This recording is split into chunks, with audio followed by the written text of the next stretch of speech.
Hello Tubesters, it's Gav. Welcome to another one of my videos.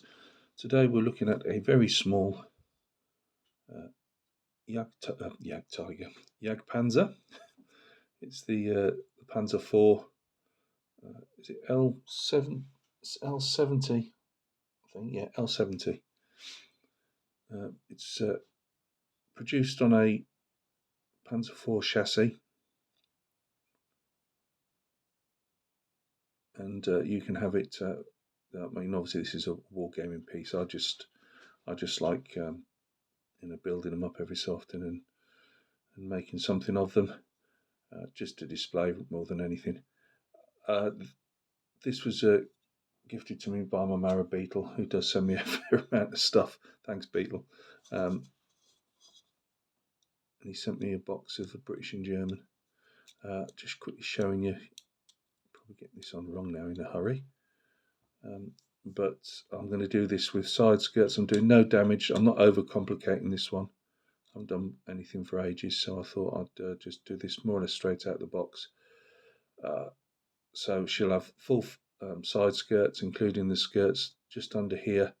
You'll see some louvers, and that obviously gets the air into the engine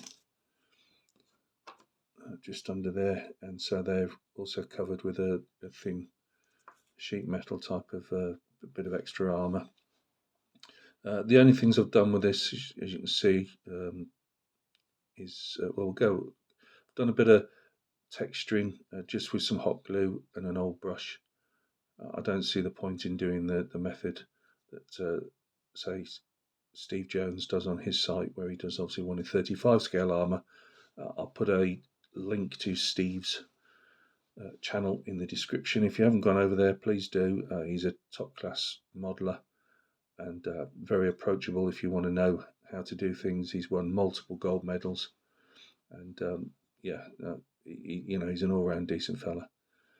In fact, just pop the check in the post. Do they still use checks these days? No, it's probably one of them tap your card thing, but just put it in the post, Steve.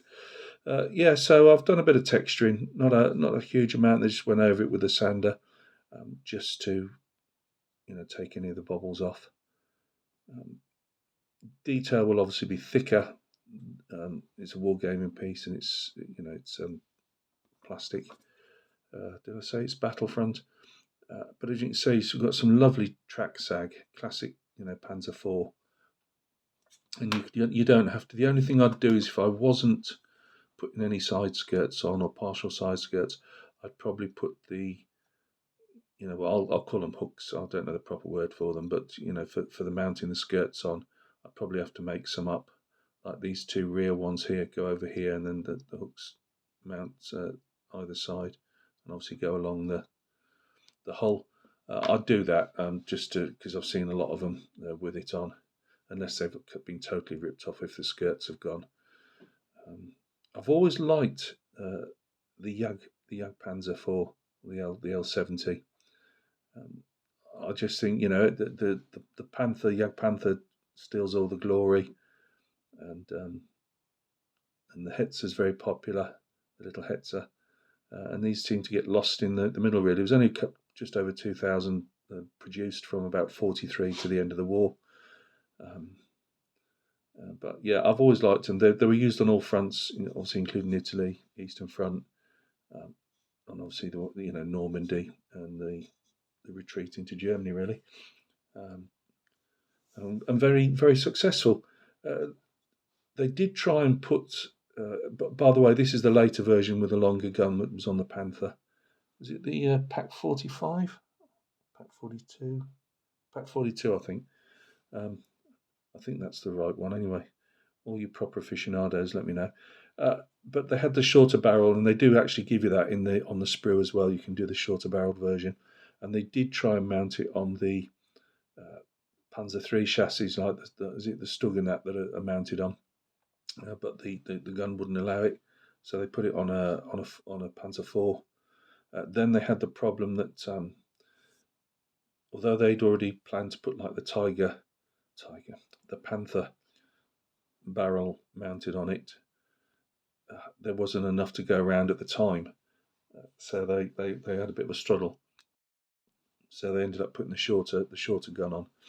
But obviously, once more barrels came available, they went up to their main reason for mounting it.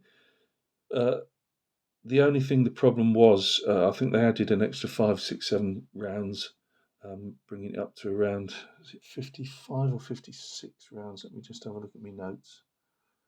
Come on, Gav. Yeah, up to 55 to 60 rounds it could carry, plus the extra weight of the gun.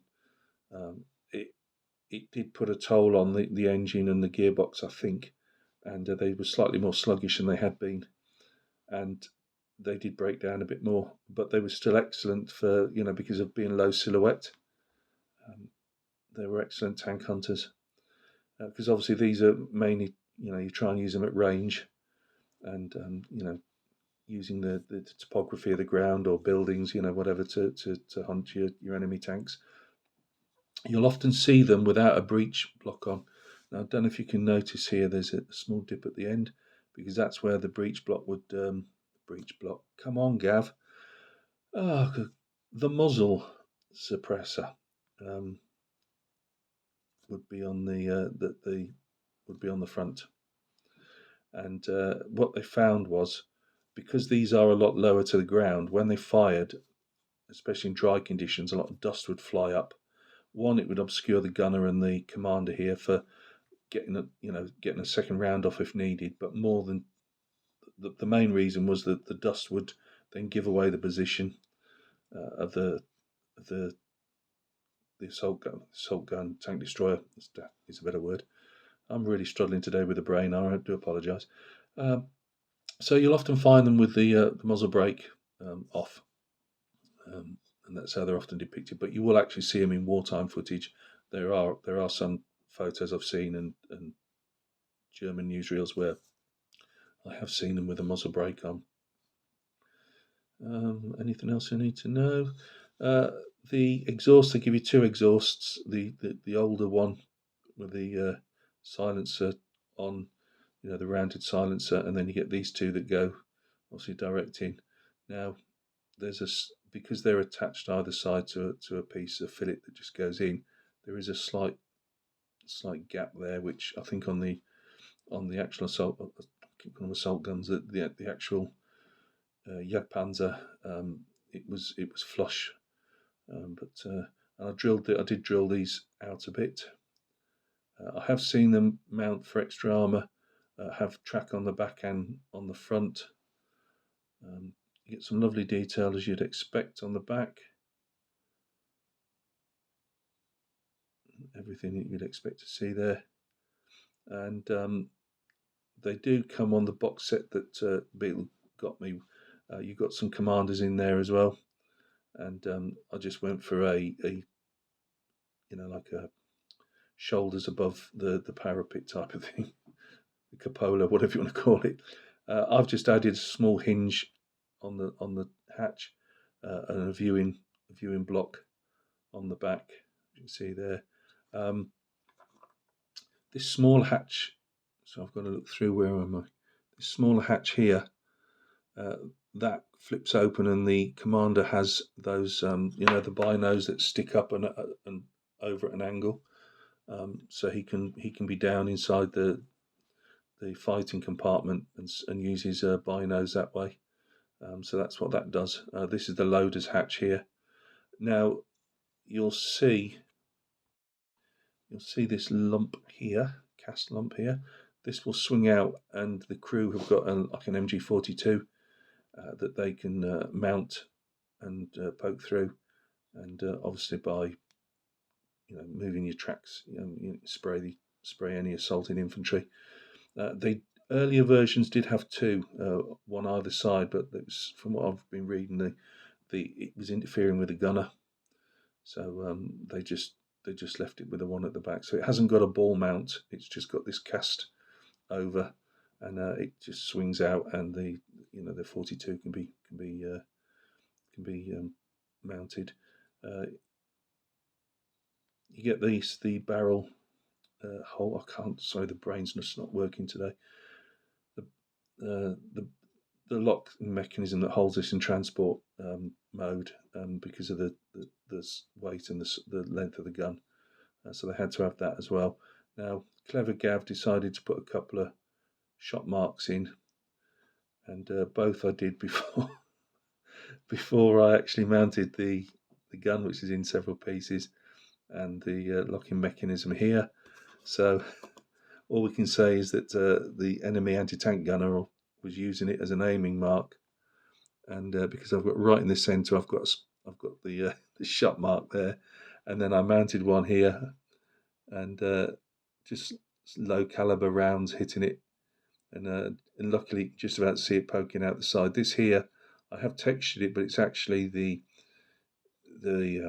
dust shroud that goes over around the actual mantlet itself, and this is all cast. The mantlet itself is all cast. This is like an armoured. This is like a little periscope here, and it can be moved backwards and forwards, I believe. Hence the track running there. It's not a great effort, but at this scale, I mean, not going to see any more. It's the same as the towing points here. I have replaced those on other models. Completely forgot about it on this one, to be honest, because I haven't done any for a while. So I've just left them on. But normally I prefer, even if they're slightly out of scale, I try and make them look a bit more than just a blip of metal. But otherwise, yeah, really nice. As I say, you can go to town on these. These little things. I've said it before. They're not a lot of money. If you can just buy a sprue off eBay, and you can always take these off at different parts. Cut them through. And yeah, these might not be. Obviously, you'd have to fill if you want something on show. Maybe you might have to fill those injectors in. But when they're right close up like that, you aren't going to see them. Yeah, I think the box has got 3 of these, so I can always do one with damaged armour and one without any at all. So there you go. There's our Jagdpanzer 4 L70, and look forward to doing it. I've got some. It's been a while now, but Beetle sent me to paint as well. So I'll be spraying it with the correct colours, hopefully. I don't know. I mostly do the camouflage in with a brush. At 15mm, I'm not particularly great at doing the camouflage. I might try it on this one and do the camouflage without a brush. I normally do a modulating colour and then put your Dunkelgelb or whatever on top, and then do any camouflage I want to do on top of that, but with a brush rather than the airbrush. But we'll see how it goes. But yeah, really nice.